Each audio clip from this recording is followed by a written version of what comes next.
¿por qué es tan difícil cambiar? Y antes de responder el por qué es tan difícil cambiar, quisiera que dejemos por sentado algo bien importante. Como dice Santiago 1:17, todo lo que es bueno y perfecto es un regalo que desciende a nosotros de parte de Dios nuestro Padre, quien creó todas las luces de los cielos. Él nunca cambia ni varía como una sombra en movimiento. Al leerlo, como que me siento más chiquito, ¿ya? Me achico, ¿no? Como dice la Biblia, que es necesario que yo que mengüe para que Él crezca, exactamente, ¿no? Porque lo dice aquí que todo bueno, todo lo que es bueno y perfecto regalo, viene de Él. Y lo interesante es que dice que desciende de Él, ¿no? Como dice, y como Padre de luz. Pero la parte que en este momento quiero resaltar es lo que dice al último, que Él no cambia. O sea, si Él no cambia, Él es el mismo hoy, es el mismo hoy de hace 1000 años y es el mismo por toda la vida, que Él no cambia.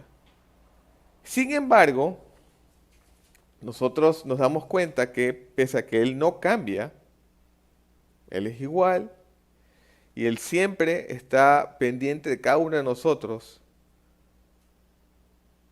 Normalmente, de alguna manera, busca que cambiemos. Ahora, pensemos, seamos realistas. Todos tenemos algo que cambiar. Y eso es algo que, independiente del tiempo, independiente de la edad, independiente de cuánto uno sepa o crea que sepa, uno necesita cambiar. Uno tiene que cambiar. Entonces partimos de algo que es importante, algo que es fijo y que es nuestra ancla, ¿no? Dios no cambia, Él es el mismo. Sus palabras no cambian, sus principios no cambian, ¿no? Entonces, y aquí se nos dice que Él nunca cambia ni varía como una sombra en movimiento. Entonces, una sombra en movimiento, lógicamente, se mueve porque hay algo que se está moviendo y una luz que le está cayendo y que esa luz se ve reflejada en la sombra. Así es como se mueve la sombra, ¿no? Porque una sombra que se mueve sola, como que, "Uy, ¿qué pasó?" Sí, pues ya uno ve una sombra que se mueve sola y sale corriendo, ¿eh? ¿Eh? Y la sombra viene detrás de uno, exactamente, ¿eh? Entonces dice que la sombra en movimiento, entonces, ¿qué? Entonces en este caso, ¿eh? La sombra en movimiento vendría a ser nuestra sombra, porque somos los que nos movemos. Y Dios viene a ser esa luz, porque como dice, Padre de luz, ¿no? Esa luz que permanece ahí y que no cambia. Y lo que cambia es lógicamente el movimiento de la sombra que vendríamos a hacer nosotros. Entonces Dios nos muestra en su misma palabra, en Jeremías 29:11, justo un versículo bastante conocido, dice, sé muy bien lo que tengo planeado para ustedes, dice el Señor. Son planes para su bienestar, no para su mal. Son planes de darles un futuro y una esperanza. Cuando uno desarrolla un plano para una casa, por ejemplo, es algo pensado a futuro. O sea, porque está el plano y él dice, bueno, esto es para lo que se va a hacer. Ese es el plan. Entonces, si Dios aquí nos dice, tengo planes para su bienestar, va enfocado hacia adelante.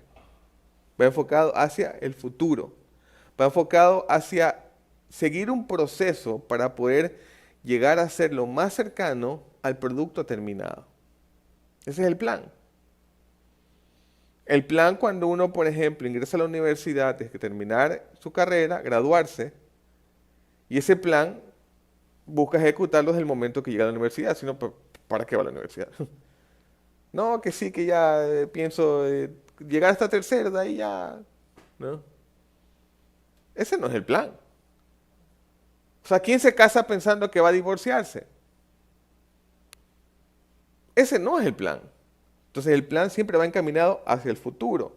Entonces, y aquí viene el detalle, para que ese plan se cumpla, es necesario hacer cambios. Tenemos un terreno, como tomando el ejemplo de la casa, ¿no? Ya que por aquí les gusta tanto el tema de la construcción. Tenemos el terreno y tenemos el plano para hacer la casa.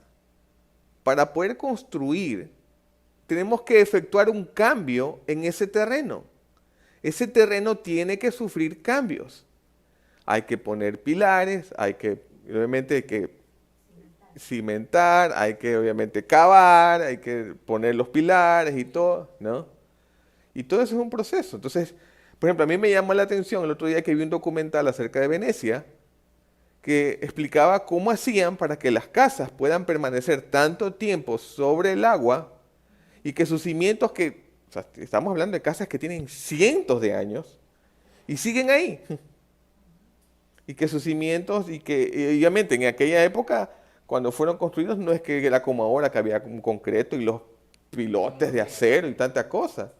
Entonces era una tecnología que, digamos, de tantos años, y que ver cómo justamente permitían que esos cimientos estén desarrollados de tal manera que, pese a ser cimientos que tienen madera y que madera que igual la salinidad no la corroe.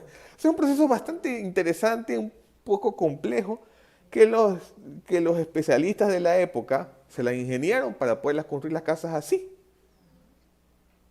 Entonces, inclusive hasta Venecia tuvo que sufrir un cambio para eso. Cambio que igual ahora uno dice, bueno, que dice que se une, que tanta cosa, pero sea como fuere, siempre tiene que sufrir cambios. Ir acorde al plan. Y Dios nos dice, no, yo tengo planes a futuro. Entonces aquí el detalle, que cambiar no es fácil. Es más, es difícil. La Biblia nos dice que uno debe recibir el reino de los cielos como un niño.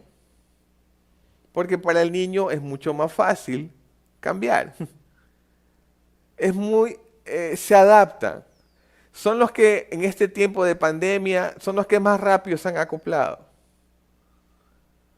Los adultos somos los que de repente nos llenamos más de tensión, más de angustia, más de miedo, si estar tanta cosa. En cambio, los niños, ya al principio, es verdad, les afecta. Al principio, el otro día vi por ejemplo, bueno, este no era un niño, era un cachorrito, de esos perritos que no sé qué marca son, pero que perdón, sí, raza. Ya, la raza del perrito, que esos tienen la cabeza un poco como achatada, ¿no? Ya, y que tienen su gracia, ¿no? ¿Ya? No sé, pero que era un perrito que justamente en este tiempo de pandemia, estaba en el balcón. Le tomaron la foto, ¿no? Le tomaron la foto del perrito que estaba en el balcón ahí asomado, ¿no? Y que estaba triste porque no podía salir a jugar con niños, ¿ya? Y que solo los estaba viendo desde el balcón. Y eso pasa, o sea, los niños en el principio están, bueno, un poco diciendo, pero ¿por qué ya no puedo salir como antes? Al principio viene el choque, ¿no? Pero después son los que se adaptan. Son los que después, inclusive, hasta pese a que ya saben que tienen el cumpleaños en época donde igual no se puede salir y no que lo pueden visitar ni nada, ni venir los amigos, ni tanta cosa, aún así lo disfrutan. Mientras que los adultos somos los que nos complicamos. Entonces, ahora, algo importante que hay que tomar en cuenta, que la resistencia al cambio es algo normal. A veces nos sentimos mal por esa resistencia al cambio. O sea, es normal. El hecho que sea normal, lógicamente, no quiere decir que no se pueda cambiar. Es decir, se puede cambiar la resistencia al cambio para poder cambiar. ¿Ya? Claro, porque al cambiar la resistencia al cambio, uno puede cambiar. ¿Ya? El asunto es que no es tan fácil. Es como, por ejemplo, si usted va a un campo, pensemos, bueno, no un maizal, donde hay arbustos, es un cañaveral, ¿no? Alto. Y uno, por ejemplo, sabe que desde el punto donde está al punto donde quiere llegar, que es al otro lado del campo, la línea más corta entre dos puntos sabemos que es la recta, ¿no? Y de repente sabe, no, pues la línea recta tengo que atravesar el campo, pero acá hay un camino que ya está hecho, o sea, un camino que ya está atravesado, pero es más largo. Entonces uno, ¿qué es lo que por inercia hace, no, pues cojo el camino, si ya el camino ya está hecho, ya cuántas veces han pasado por ahí, es más visible y todo. Entonces, en cambio, ¿qué pasa? No, pero si uno decide ir por el camino más corto, que es la línea recta, le toca abrirse paso. Y al abrirse paso toca, sí, exactamente, soltar peligros, toca enfrentarse con la resistencia que encuentra ahí. La resistencia que encuentra en el, digamos, en este caso, en el cañaveral. Y tiene que abrirse paso, tiene que...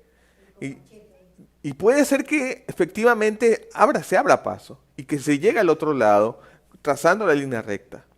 Pero ¿qué pasa cuando se mira para atrás? El camino que acabo de dejar no es tan visible porque es la primera vez que se lo hace. Pero lo que sí va a pasar es que en el momento que yo trazo ese camino va a ser más fácil para los que vengan después. Entonces, la primera parte es lo más difícil. El iniciar es la parte más complicada. Entonces, esto es algo normal. De acuerdo a los estudiosos de las ciencias neurológicas, corrígeme si me equivoco, ¿ya? Los hábitos más difíciles de cambiar son, bueno, entre otros, ¿no? Son, en primer lugar, los hábitos asociados con un momento de intenso estrés. Es decir, por ejemplo, cuando a uno le roban. Y en ese momento uno está, pero como se dice comúnmente, con la sangre en el ojo, ¿no? Pensando en que va a pasar otra vez, ¿no? Entonces, cuestiones de estrés. En esta época que se habla tanto, que el COVID y tanta cosa, al principio el bombardeo de información, hasta que uno se entera bien de, bueno, cómo es la cosa, eso produce un cambio en los hábitos. Y hay personas que igual han aprendido tal vez a sobreponerse a los cambios y empezar a superarlos, otros que todavía no, otras que todavía se estresan demasiado. Entonces eso, por ejemplo, los hábitos asociados con un momento de intenso estrés, hechos traumáticos que nos llevan a cambiar hábitos, cosas fuertes, ¿no? De intenso estrés. Otro son los hábitos que producen cambios químicos en el cerebro. Esto es adicciones. La persona que sufre o tiene alcoholismo, drogadicción, ¿no? Esos cambios químicos que se producen en el cerebro, esas adicciones, esos vicios, son hábitos difíciles de cambiar. O sea, están entre los más difíciles de cambiar. Y el tercero, y es el con el que justamente me quiero enfocar con más intensidad hoy, es que son los hábitos con los que me siento cómodo y no estoy motivado a cambiar. Entiéndase que cuando se dice que me siento cómodo con estos hábitos y que no estoy motivado a cambiar, no quiere decir solamente que yo me sienta bien, sino que también puede ser que tenga temor para cambiar, porque así me siento seguro. Si me permanezco como estoy, si sigo haciendo lo mismo como lo he estado haciendo siempre, ¿ya? Me siento seguro. Bueno, como que de repente puede ser que el cambiar sea mejor, pero no, así me siento seguro. Entonces hay esa resistencia, ese temor a cambiar. Entonces son los hábitos con los que me siento cómodo y no estoy dispuesto a cambiar. Hubo alguien a quien en su momento Dios lo motivó a cambiar, ¿no? Y que quiero leer lo que dice aquí Génesis 12:1. Dice, el Señor le dijo a Abraham, deja tu tierra, tus parientes y la casa de tu padre y vete a la tierra que te mostraré. Uno se queda como, ¿what? Abraham ni siquiera sabía dónde iba. Sí, como decía, ¿sabes qué? Deja Guayaquil, tus familiares, donde están tus padres, y vete donde yo te voy a mostrar. Entonces Dios, cuando quiere cumplir el propósito con alguien, lo motiva a cambiar. Y esto tiene su lógica que vamos a un poco a hablar al respecto. Tiene su lógica porque Dios es quien nos crea. ¿Y quién mejor que Él para demostrarnos qué debemos de cambiar? Uno de los procesos de cambio que atraviesa uno más importantes en la vida, y tal vez me atrevo a decir el más importante, es el cambio que se da cuando uno empieza a aceptar la responsabilidad. Y en otras palabras, madurar. Como dice la Escritura, ¿no? Dice, sean como niños en el momento de poder creer lo que nuestro Padre nos dice, pero no sean niños en el modo de pensar. Entonces, cuando uno deja de ser niño en el modo de pensar, ¿qué se dice? Ha madurado. Y sí, y el madurar no es un cambio acaso. Madurar es cambiar. Madurar es cambiar la mente que se deja llevar por los impulsos y tal vez busca culpar a otros y asume su responsabilidad. Que eso no viene por la edad, viene por asumir la responsabilidad. Entonces, de esa manera es que uno aprende a madurar. Y ese es un proceso de cambio que tiene su dolor. En que en ocasiones maduramos por nuestra decisión o maduramos ya, ¿no?, por los golpes que nos da la vida. Y eso es normal, es esperable. Pero ya la idea es que uno madura para cambiar, para ser una mejor versión de uno mismo. Ahora, ¿uno puede cambiar, uno puede madurar, uno puede hacer todas estas cosas por su propia decisión? Sí, por supuesto. Uno puede dejar los malos hábitos por su decisión, así es. Uno puede dejar sus adicciones por su propia decisión, por supuesto. ¿Ya? Pero, ¿qué tan diferente es cuando nosotros tenemos un auto? ¿Ya? Vamos a ver, por ejemplo, un auto. Tenemos un auto. Y tenemos un buen mecánico, ¿ya?, que hace bien su trabajo. ¿Ya? Y cuando el auto tiene que sufrir cambios para su mejora, cambiar repuestos, esas cosas, hay que alinearlo, hay que balancearlo, tantas cosas. ¿Quién mejor que el mismo fabricante para producir esos cambios? ¿Qué más garantía que la del mismo fabricante cuando hay que hacer cambios en un auto? Entonces, el mecánico puede ser bueno, pero ¿qué pasa cuando ese mecánico de repente ya no está? O ya se retiró, se jubiló y deja tal vez al que fue su ayudante. Y este ayudante no es tan bueno como ese mecánico. ¿Qué me hago? Independiente de lo bueno que sea el mecánico, no hay nada mejor que el fabricante. Porque el fabricante conoce en detalle. Exactamente. Entonces, lo mismo pasa con Dios y nuestra relación con Él. ¿Quién mejor que el mismo Espíritu Santo para poder llevarnos a cambiar como debemos de ser?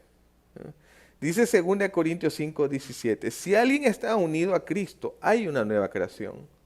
Lo viejo ha desaparecido y todo queda renovado. Criatura nueva. Un renovado. Entonces, aquí hay algo importante. Diseño implica propósito. Creo que fue Albert Einstein que dijo que todos todos somos genios en alguna medida, pero que si uno va a juzgar a un elefante por su capacidad para subir un árbol, pensará siempre que es tonto. Porque el diseño implica propósito. Un elefante no fue diseñado para subir árboles. Si uno, por ejemplo, coge su auto, vamos otra vez al auto, ¿ya? Y empieza con el auto de repente a meterlo en el mar, en la playa, así, ¡ah! ¿Ya? El barco. Sí, pues. Se queda varado en la arena. No, se quedará varado, se lo llevará al mar, quién sabe qué nomás va a pasar. Porque no está diseñado para eso. Entonces, el diseño implica propósito. Ahora, Dios nos diseña de una forma específica. Algunos introvertidos, otros extrovertidos. Ese es así. Entonces, el cambio puede ir en dos direcciones. La una es para alinearnos con el diseño y la otra es para alejarnos del diseño. Entonces, cuando uno hace las cosas alineados con el diseño, uno va a mejorar. Y en general, si uno tiene, a ver, otro ejemplo, ya no quiero mencionar ejemplos de autos, ¿ya? A ver, algo que uno pueda mejorar.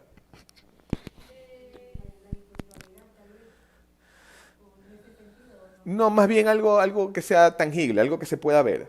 ¿Ya? Ya, una cocina, por ejemplo. Ya, hablando de construcción otra vez, ya. ¿Ya? Una cocina. Entonces, el diseño de la cocina, o sea, hablamos del espacio, ¿no? Del lugar físico. El diseño de la cocina es para cocinar. O sea, para poder procesar los alimentos, para poderlos digerir. Ese sí, ese es exactamente, para eso fue diseñado. Ya, para eso fue diseñada, perdón. Entonces la cocina fue diseñada para eso. Si uno a la cocina le equipa de tal manera que el proceso de, digamos, de preparación de los alimentos sea más versátil y que tenga más facilidades, inclusive tiene más especias y más cosas para que el producto final sea mejorado. Entonces, su propósito sigue siendo el mismo, pero esas mejoras van alineadas con su propósito. Pero si de repente yo a la cocina le meto una cama, como que, ¿para qué? ¿No? La cama no está hecha para la cocina. Entonces lo mismo sucede con nosotros, ¿no? El cambio debe ir alineado con el diseño. Entonces, si Dios a uno lo creó introvertido, por mucho que me esfuerce en ser extrovertido, eso no va a cambiar. Y así me diseñó Él y por algo así fue. Lo mismo para las personas que son extrovertidas o aquellas personas que de repente nos consideramos omnivertidos. El omnivertido es aquel que en ocasiones puede ser extrovertido, pero en ocasiones puede ser tumba. ¿Ya? Exactamente. Entonces, lo que hay que entender es que nuestro cerebro generalmente trabaja en una especie de piloto automático. Por eso se dice que la costumbre es más fuerte que el amor. ¿Por qué? Porque hacer las cosas, ¿por qué? Porque el cerebro generalmente funciona así, en piloto automático. Entonces, aquí la palabra clave para el cambio, ¿cuál es? Proceso. Cuando hablamos de proceso, el asunto del proceso es que a veces somos muy optimistas con el proceso o somos muy pesimistas. Muy pesimistas pensamos, uy, no, esto no es para mí, no voy a poder. O demasiado optimistas, que cuando ya empezamos y no tenemos los resultados requeridos, nos frustramos y ya los dejamos ahí. Y esto, hay incontables historias acerca de dietas y cosas para bajar de peso y que la gente empieza toda motivada y termina frustrándose y exactamente, se va quedando en el camino. ¿Por qué? Porque subestima el proceso. O sea, es posible cambiar, pero no siempre el cambio va a ser fácil. Conlleva su proceso. Y tenemos que entender que tenemos que formar parte del proceso, tenemos que llevar a cabo nuestro proceso. Pero para poder entender el proceso, tengo que entenderme bien, primero yo, para en base a eso saber cómo parto, saber cómo continúa el proceso. Y en el proceso habrán fallas, habrán errores, pero lo más importante es permanecer enfocado en el proceso, siendo realistas, ¿no? Lo interesante es que es como que si Dios fuera un director de cine y Dios ve la película completa. Es decir, Él ya me ve a mí, producto terminado. Y no se detiene en la escena en que me equivoco. Nosotros de repente, ya, ahí me quedé. Y nos detenemos ahí. Pero esa, no, sigue, avanza, sigue conforme a tu propósito. Sigue alineándote con el diseño. Como dije hace un momento, el problema es que a veces nosotros buscamos cambiar fuera del diseño. Y las cosas que nos desvían del diseño son las cosas que o sea, son cambios, pero cambios que no son los adecuados, son cambios que en realidad no deberían estar ahí. porque nos desenfoca y eso también pasa. O sea, por ocasiones nos desenfocamos, nos frustramos y todo, pero lo importante, por eso es tan importante no subestimar el proceso. Saber que, bueno, no estoy donde quisiera estar, pero tampoco estoy donde estaba. Sigo avanzando, sigo hacia adelante. Por eso es interesante, uno va al diccionario de la Real Academia de Lengua Española y busca proceso y lo primero que dice, bueno, más adelante dice proceso penal y tanta cosa, ¿no? Lo proceso es ir hacia adelante. Entonces eso, uno, o sea, no estoy donde estaba, todavía no soy el hombre que sé que debo ser, pero sé que no estoy como antes. Yo voy avanzando, voy subiendo graditas. ¿Bien? Entonces, exactamente, que estoy dentro de mi proceso, sigo adelante y entendiendo que Dios ve la película completa. Y si Él me está ayudando a cambiar, sabe que como leímos al principio, es porque sus planes son de bienestar. Y finalmente, como dice 2 Corintios 3:18, así que todos nosotros, con el rostro descubierto, reflejamos la gloria del Señor como si fuéramos espejos. Y el Espíritu del Señor nos va transformando de gloria en gloria. Y cada vez nos parecemos más a Él. Y hablamos hace un rato, por ejemplo, decían, ¿cómo cambio el tema de impuntualidad? ¿No? En el momento que uno toma la decisión, para que eso cambie, tomar las acciones para que eso cambie, me guste o no, me estoy pareciendo cada vez más a Él. Porque Dios siempre llega a tiempo. Él siempre está puntual. Si yo decido, por ejemplo, ser cada vez más paciente, cada vez me parezco más a Él. Si yo me doy cuenta, ¿sabes? Que yo mismo hace un año atrás hubiera reaccionado de forma diferente, es porque estoy siendo renovado de gloria en gloria, como acabamos de leer. Dice aquí, con el rostro descubierto. Así, bueno, en realidad los hombres no tenemos eso de por ejemplo, que las mujeres que se ponen base, que de repente se maquillan y ¡puf! ¿Eh? Y los cambios, ¿no? Sí, por eso es que se recomienda que si uno está buscando novia, que mejor la lleve a la piscina, ¿no? No, pero es que ya le dijo que maquillaje. Ok, sí, pues aunque también hay algunos que son, pero bueno, ya, o sea, como quiera, algo ayuda, ¿no? ¿Ya? A la piscina o a la playa, pero que se meta al mar, ¿no? Que no sea como de repente como a uno que no le gusta meterse al mar, pero que se meta al mar y todo y que se pegue ahí, ¿no? Exactamente. Para que de esa forma poder no llevarse sorpresas, ¿no? Dice aquí, con el rostro descubierto, tal y cual como somos, reflejamos la gloria del Señor y somos transformados de gloria en gloria. Entonces, cambiar no es fácil, es difícil, pero lo importante es